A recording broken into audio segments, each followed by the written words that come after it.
નમસ્કાર વિદ્યાર્થી મિત્રો, ધોરણ 10 પ્રકરણ 3 દ્વિચલ સુરેખ સમીકરણ યુગ્મ ભાગ 5 માં સર્વનું સ્વાગત છે।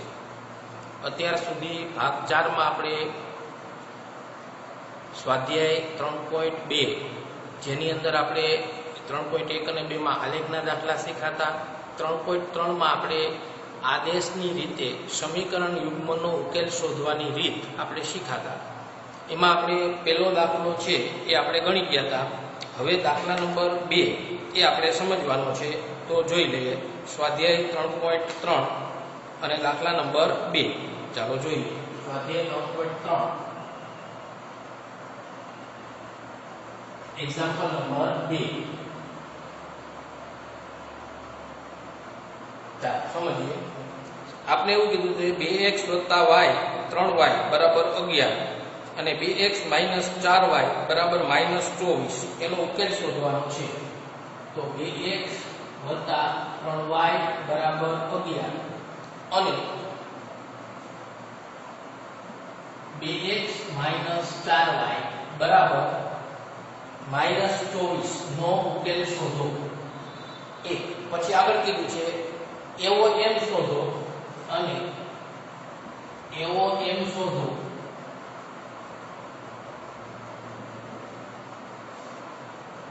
y બરાબર mx + 3 થાય। ચાલો તો આ બે સમીકરણ આપણે આપ્યા છે, આનો આપણે આદેશની રીતે ઉકેલ શોધવો છે। તો અહીંયા આપણે સમીકરણ જો સરળ બનાવવું હોય તો અહીંયા આ સમીકરણને કોઈ ચોક્કસ રકમ વડે ભાગી શકાય એવું નથી, પણ અહીંયા બધાને કેટલા વડે ભાગી શકાય એમ છે? 2 વડે ભાગી શકાય એમ છે। તો 2 વડે ભાગી નાખો એટલે x - 2y બરાબર -12। હવે આને પરિણામ નંબર 2 આપી દો, આ પરિણામ નંબર 1 આપી દો। અહીંયા આપણે 2 વડે ભાગી શકાય એમ છે એટલે ભાગ્યા, ફરજિયાત નથી। જો કોઈ સમીકરણને ન ભાગી શકાતું હોય તો ભાગવાની જરૂર નથી, પણ ભાગી શકાય તો સમીકરણ સહેલું થઈ જશે, કારણ કે અહીંયા સમીકરણ 2 માં x ને એકલો કરવો સહેલો છે। તો આદેશની રીત પ્રમાણે સમીકરણ 2 માં ચાલો x ને એકલો કરો તો x બરાબર 2y સામે જશે એટલે 2y - 12। આ કિંમતને સમીકરણ 1 માં મૂકી દે। ચાલો સમીકરણ 1 માં મૂકતા ચાલો મૂકીએ એટલે 2 x ની જગ્યાએ 2y - 12 પ્લસ 3y બરાબર 11। ચાલો 2 વડે ગુણી નાખો એટલે 4y - 24 પ્લસ 3y બરાબર 11। અહીંયા 2 વડે આપણે ગુણી નાખ્યો। ચાલો હવે 2y + 3y એટલે 7y -24 સામે જશે એટલે 11 + 24 તો 7y બરાબર 35 y બરાબર 35/7 તો y બરાબર કેટલા મળી ગયા? 5। હવે આ y ની કિંમત x માં મૂકતા y ની કિંમત x માં મૂકતા ચાલો મૂકીએ x બરાબર 2 y ના સ્થાને 2 વાળા છે 5 -12 તો 5 × 10 -12 -2 ચાલો x અને y મળી ગયા તો ઉકેલ મળી ગયો આપણે।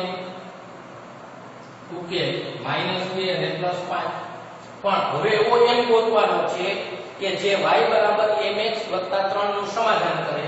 તો અહીં y બરાબર mx + 3 માં x બરાબર -2 અને y બરાબર 5 લેતા એટલે m નો જવાબ આપણે મળે। તો 5 બરાબર m - 2 + 3 તો 3 ને આ બાજુ લાવો એટલે 5 - 3 બરાબર -2m। તો 5 માંથી 3 જાય એટલે -2 બરાબર +2 -2m 2 ના છેદમાં -2 બરાબર m બરાબર -2। તો આવી રીતે આપણે કોઈ પણ સમીકરણનો ઉકેલ શોધી શકીએ। તો અહીંયા આદેશની રીતના દાખલાઓ હવે આપણે પૂર્ણ કરીશું। ત્રીજો દાખલો છે, પણ એ ત્રીજા દાખલામાં જે આપેલા ખૂબ પ્રશ્નો છે એ આ વખતેના કોર્સમાંથી આપણે નીકળી ગયા છે એટલે એ આપણે કરીશું નહીં। તો અહીંયા આપણે આ બીજી રીત પૂર્ણ કરી।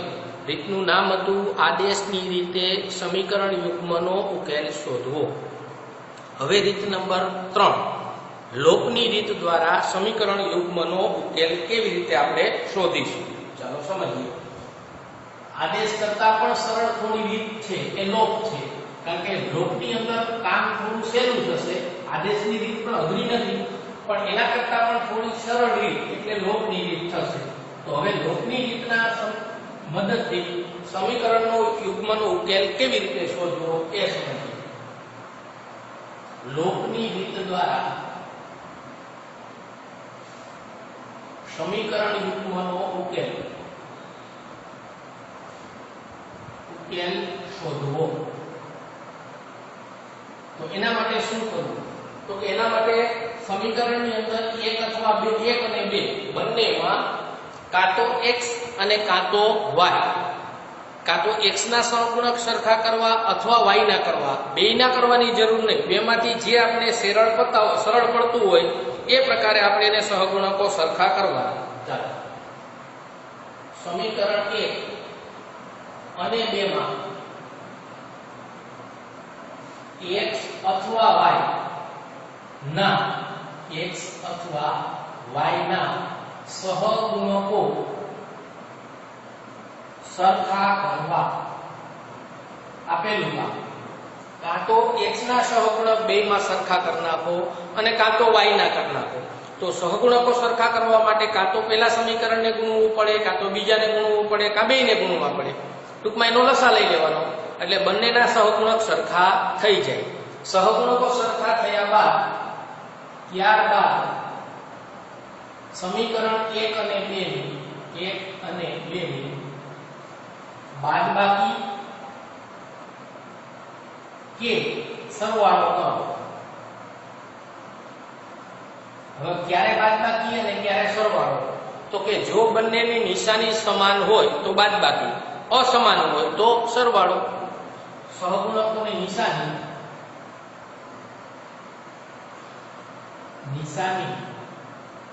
સમાન હોય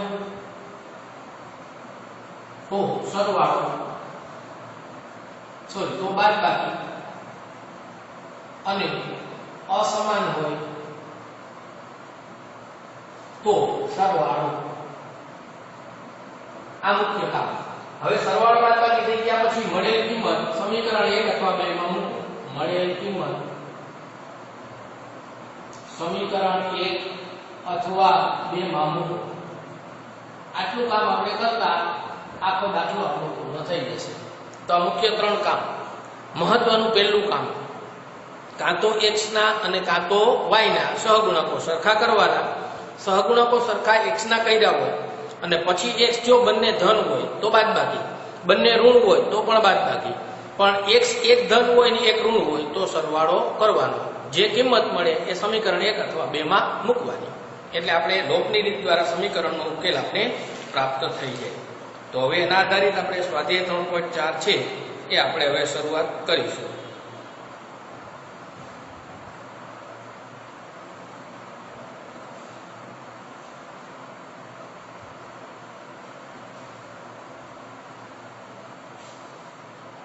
ચાલો સ્વાધ્યાય 3.4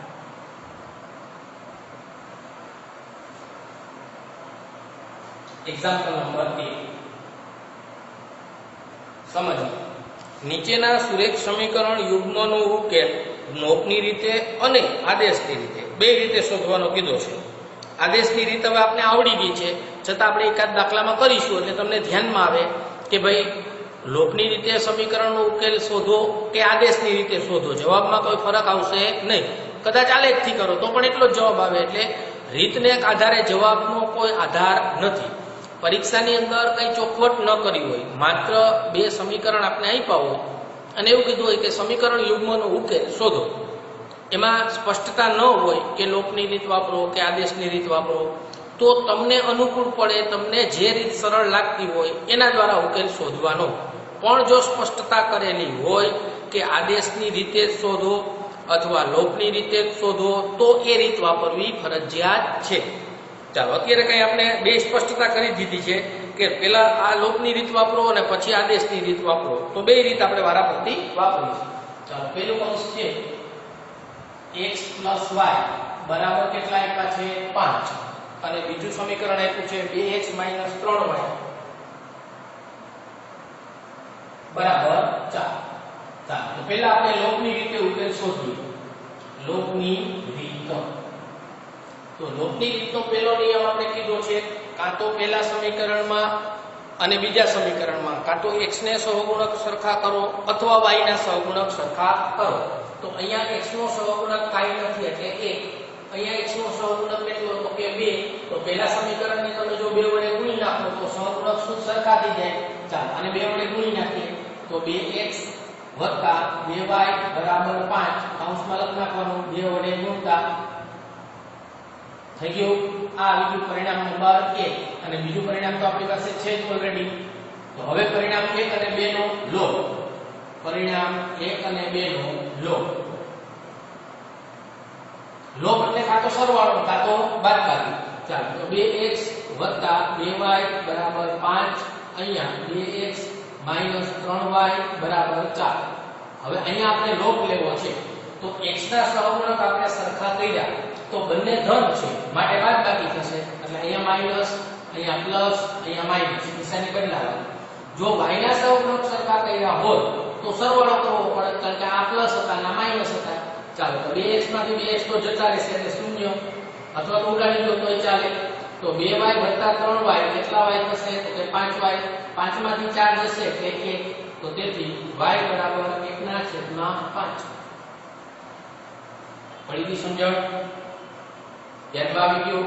આપણે સમીકરણનું શું કર્યું છે? બાદબાકી કરી છે એટલે y નો જવાબ આપણે કેટલો મળી ગયો તો કે 1/5. અહીંયા આપણે કઈ ગડબડ નથી કરીને જોઈ લો. 5 માંથી 4 જાય તો 1. અહીંયા 2y + 3y એટલે 5y. તો y = 1/5. તો y બરાબર આપણે 1/5 મેળ્યા. સમીકરણ સોરી અહીંયા આપણે 10 5 વડે ગુણવાના એટલે અહીં 10 કરવાના રહી ગયા. કારણ કે આખા સમીકરણને 2 વડે ગુણવાના હતા એટલે 5 ગુણ્યા કેટલા થાય? અહીંયા 10. ચાલો તો અહીંયા 10. 10 માંથી 1 4 જાય એટલે 6. તો 6 ના છેદમાં કેટલા મળ્યા આપણે? 5. પડી ગઈ સમજણ? હવે આ કિંમત કાં તો સમીકરણ 1 માં મૂકો અને કાં તો 2 માં મૂકો. ચાલો સમીકરણ 1 માં મૂકતા ચાલો મૂકીએ તો x વત્તા અહીંયા 6/5 બરાબર 5. તો x બરાબર આ 6/5 ને સામે જવા દો. 6/5 અહીંયા લસા લઈએ એટલે x બરાબર 5 લસા તો 5 વડે ગુણો એટલે 25 - 6. તો x બરાબર 25 માંથી 6 જાય એટલે 19. 19 ના છેદમાં કેટલા આવ્યા? 5. તો આપણે મળી ગયો ઉકેલ. 19 ના છેદમાં 5 અને બીજો મેળવ્યો 6 ના છેદમાં 5. પડી સમજણ? તો આવી રીતે આપણે લોપની રીત છે એ આદેશ કરતા પણ સરળ છે. અમુક દાખલામાં આદેશે સહેલી પડતી હોય પણ જે રીત આપણે ફાવે. હવે આ દાખલો આપણે આદેશની રીતે કરીએ. ચાલો આદેશની રીતે. ચાલો આદેશની રીતે કરવાનો છે તો એના નિયમ યાદ કરો કે x અથવા y સમીકરણ 1 અથવા 2 માં x અથવા y ને એકલો કરો. તો અહીં એકલો કરવો સહેલો શેમાં પડશે તો કે સમીકરણ 1 માં. ચાલો સમીકરણ 1 માં x ને આપણે એકલો કરીએ તો x અહીં રાખીએ બરાબર 5 - y. આ કિંમત સમીકરણ 2 માં મૂકતા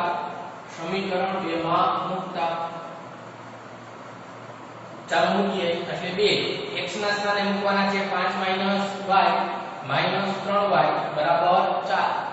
અહીંયા ગુણી નાખો 5 × 10 - 2y - 3y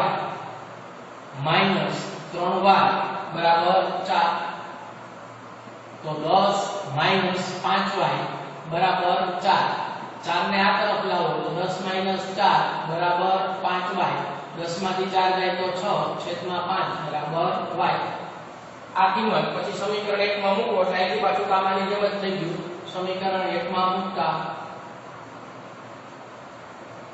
ચાલો મૂકીએ એટલે આપણે જે મૂક્યું એ પ્રકારે x વત્તા 6/5 બરાબર 5. હવે સામે લઈ જાઓ એટલે 5 - 6/5 5 અહીંયા લસા એટલે 25 - 6 તો 19/5. ટૂંકમાં બંને રીતે જવાબ એ જ આવશે, કોઈ ફરક પડશે નહીં. માત્ર રીત કરવાની થોડી અલગ થશે. આપને જે રીત ફાવે, પરીક્ષાની અંદર સ્પષ્ટતા ન કરેલી હોય ત્યારે આપને ઠીક લાગે એ રીતે આપણે ઉકેલ શોધી શકીએ. તો બાકીના બીજો અને ત્રીજો જોતા જઈએ. ચાલો બીજો દાખલો. તો બીજા કૌંસની અંદર આપણે 3x + 4y બરાબર 10 અને 2x - 2y બરાબર 2 આપ્યા છે. ચાલો પહેલા લોકની રીતે ઉકેલ આપણે શોધવો છે. તો સહગુણકો કોના સરખા કરવા પડશે? તો કે x ના જો કરવા હોય તો પહેલા સમીકરણમાં x ની આગળ 3 છે, બીજા સમીકરણમાં x ની આગળ 2 છે. તો 2 અને 3 નો લસા કેટલો થાય? તો કે 6. તો પહેલા સમીકરણને 2 વડે અને બીજા સમીકરણને 3 વડે ગુણો તો લોકની રીત થઈ શકે. એક રીત આમ ન કરવું હોય તો એનાથી થોડું સહેલું કામ, y ના સહગુણકો સરખા કરવા હોય તો પહેલા સમીકરણમાં y ની આગળ 4 છે, બીજા સમીકરણમાં y ની આગળ કેટલા છે? 2. તો બીજા સમીકરણને 2 વડે ગુણી નાખો એટલે 2 જગ્યાએ 4 થઈ ગયા. સમજાય છે? તો બીજા સમીકરણને 2 વડે ગુણવાના. હવે નક્કી કરો આપણે y ના સહગુણક સરખા કર્યા, એમાં પહેલા y ની આગળ શું છે? તો કે પ્લસ, બીજા y ની આગળ શું છે? તો કે માઇનસ. તો એક ધન ને એક ઋણ હોય એટલે લોપ કરવા માટે અહીંયા સરવાળો નહીં પણ શું, બાદબાકી નહીં પણ શું થશે? સરવાળો. તો બે સમીકરણનો સરવાળો કરી નાખો એટલે ઉકેલ મળી જશે. સમજણ પડી? તો એક કૌંસ આપણા માટે હોમવર્કમાં રહેશે. ત્રીજું કૌંસ જોઈ લો. 3x - 5y - 4 બરાબર 0. તો એમાં પહેલા તમારે 4y ને સામે લઈ જવા પડે, કારણ કે અચળ પદને આપણે જમણી બાજુ રાખીએ છીએ. તો સમીકરણ બનશે 3x - 5y બરાબર 4. સમીકરણમાં આપણે લોકની રીત માટે પહેલા x વાળું પછી y વાળું અને અચળ પદ જમણી તરફ રાખીએ છીએ. કદાચ ડાબી તરફ રાખવું હોય તો રાખી શકાય, તો બે સમીકરણમાં ડાબી તરફ રાખવાનું. પણ એવું કરવાને બદલે વધારે સરળ આપણે એવું પડે કે પહેલા x વાળું પદ પછી y વાળું પદ અને અચળ પદને જમણી બાજુ રાખો. તો બીજા સમીકરણમાં પણ એવું ગોઠવવું પડે. 9x - 2y બરાબર 7. હવે સહગુણક સરખા કરવા કોના છે? તો કે જો x ના સહગુણક સરખા કરવા હોય તો પહેલા સમીકરણમાં x, ત્રીજા દાખલામાં ત્રીજા કૌંસની અંદર પહેલા પદની અંદર x ની આગળ 3 છે પહેલા સમીકરણમાં, બીજામાં x ની આગળ 9 છે. તો પહેલા સમીકરણને 3 વડે ગુણી નાખો તો x ના સહગુણક સરખા થઈ જાય અને પછી બાદબાકી કરવાની. બીજા y ના સહગુણક સરખા કરવા હોય તો પહેલાને 2 વડે અને બીજાને 5 વડે. પણ એવું કરવા કરતા એકને ગુણવું એ વધારે સારું. તો હવે આપણે ચોથો દાખલો કરીએ. અપૂર્ણાંક આપેલા હોય તો પહેલા આપણે અપૂર્ણાંકની મદદથી લસા સરવાળા કરતા કરી લસા લઈ લેવાનો. લસા લઈશું એટલે સમીકરણ સરળ થઈ જાય, પછી એનો ઉકેલ આપણે શોધીશું.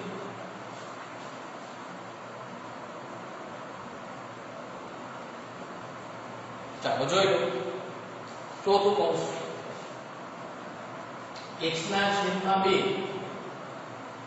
વત્તા 2y ના છેદમાં 3 બરાબર 1 માઈનસ 1 અને x - 3y x - y ના છેદમાં 3 બરાબર આપણે આપ્યા છે 3. તો પહેલા અહીંયા લસા લેવો પડશે. તો લસાની અંદર અહીંયા 2 અને 3 એનો લસા કેટલો આવશે? તો કે 6. તો બધાને છેદમાં 6 આવે એ રીતે અંશને ગુણી નાખો એટલે લસા લેવાઈ જાય. તો અહીંયા 6 લાવવા માટે 3 વડે ગુણવા પડે એટલે 3x વત્તા અહીંયા 6 લાવવા માટે 2 વડે ગુણો એટલે 4y અને અહીંયા કાંઈ નથી એટલે 6 વડે ગુણવા પડે. અને આપી દો પરિણામ નંબર 1. ચાલો એ જ રીતે અહીંયા 3 લસા એટલે 3x - y બરાબર 3 કરીને 9 પરિણામ નંબર 2. ચાલો x અને y તો બંનેના સહગુણક સરખા કરવા છે તો કોના સરખા કરશો? તો કે x ના ઓલરેડી સરખા છે તો બસ તો સીધો લસા લેવાનો. લોકની રીતે સમીકરણ 1 અને 2 નો લોપ. ચાલો લોપ લઈએ એટલે 3x + 4y બરાબર -6. અહીંયા 3x - y બરાબર 9. અહીંયા સરવાળો બાદબાકી નથી કરવાનો તો બંને ધન છે એટલે બાદબાકી, એટલે અહીંયા માઈનસ, અહીંયા પ્લસ, અહીંયા માઈનસ. તો આ 3x તો હોય ગયા. 4y + y એટલે 5y. બે ગુણ છે એટલે સરવાળો 9 ને 6 15. તો y બરાબર -15 ના છેદમાં 5 y બરાબર -3. આ કિંમત સમીકરણ 1 અથવા 2 માં મૂકતા, નાનું સમીકરણ બીજું છે એટલે સમીકરણ 2 માં મૂકો તોય ચાલે. 2 માં મૂકતા 1 માં મૂકો 2 માં મૂકો જવાબમાં કોઈ ફરક પડશે નહીં. ચાલો તો મૂકો તો 3x - અહીંયા -3 બરાબર 9 તો 3x માઇનસ માઇનસ પ્લસ 3 9 3 ને સામે લઈ જાઓ 9 - 3 તો 3x બરાબર 6 x બરાબર 6/3 x બરાબર 9 તો આ જ રીતે તમે આદેશની રીતે પણ આ દાખલો ગણી શકો તો અહીંયા આપણે આદેશની રીત છે અને લોકની રીત બંને શીખા હવે પછીનું જે સ્વાધ્યાય આપેલું છે એમાં પ્રશ્નો આવેલા છે એ આપણા કોર્સમાં નથી અને આખું સ્વાધ્યાય 3.5 એ ચોકડી ગુણાકારની રીત છે તો એ પણ આખું કોર્સમાંથી આપણે નીકળી જશે તો હવે લગભગ આપણે સ્વાધ્યાયમાં કંઈ બાકી રહેતું નથી અને છતાં કાંઈ રહેતું હશે તો પાછા મળીશું ત્યારે આપણે પૂર્ણ કરીશું.